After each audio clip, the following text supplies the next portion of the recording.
So I finally got around to checking out this brand new horror comedy that goes by the name of Dead Talents Society. This had a theatrical release back in 2024. Didn't get a chance to check it out. I don't think it had a crazy wide release, like I said. But now it's finally on Netflix. I've been meaning to get around to it. I started seeing a lot of people that I follow on TikTok talk about this movie, and I'm so glad that I finally got around to watching it because, man, this is definitely one of the best movies that I've seen that's thus far. One of the best movies that you can watch on Netflix currently right now. And so this is a very interesting story where you're introduced to a world or an afterlife where it's almost looked at as like a celebrity type of kind of vibe where you have all these different urban legends that are looked at as celebrities. We get introduced to um, Kathy. She's kind of like the most known urban legend at this time. She kind of runs this hotel that is cursed. Kind of a nod to The Shining in a way. A lot of references to other horror movies, also like other like Asian horror movies as well. A lot of American horror movies, but you know, then she takes another girl under her wing that goes by the name of Jessica. Pretty much kind of steals her shine and puts her to the wayside because once she figures out her urban legend, she is pretty much like Samara, where instead of having like a cursed tape, it's this cursed video that goes online, and it just spreads like wildfire. Then we get introduced to our actual main character, the rookie. I don't know her exact name, but that's what she just goes by as the rookie.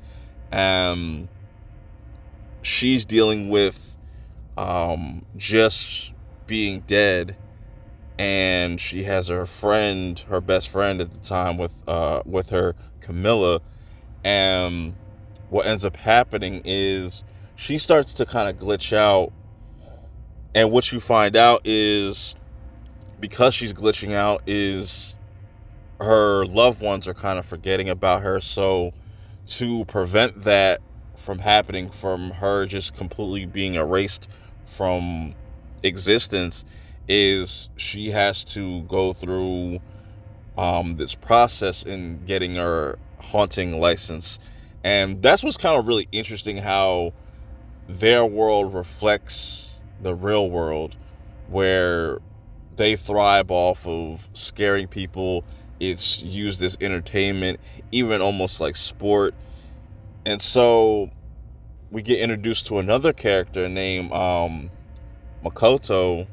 Makoto, I think that's how you pronounce it. If I mispronounce it, please forgive me. I'm terrible with names.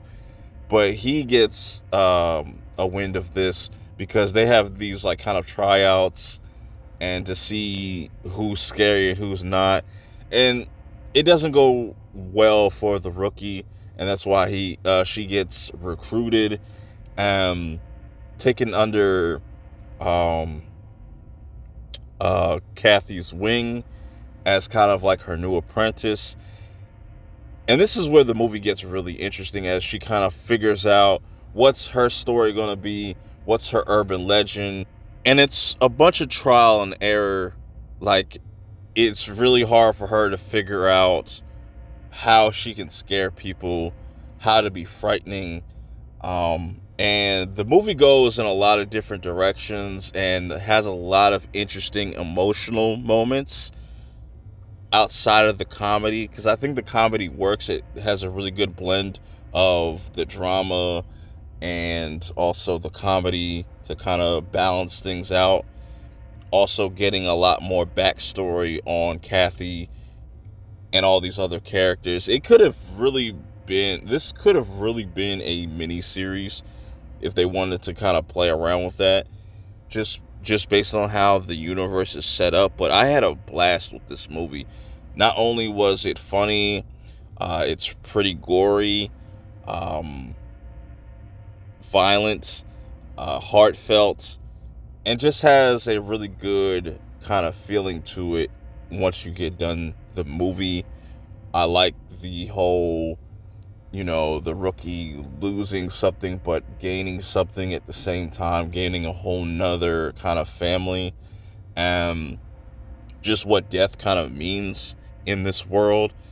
It's really a dope movie. I would recommend checking this out. But if you do get around to checking it out, let me know your thoughts. Till next time, I will see y'all in the next one. Peace.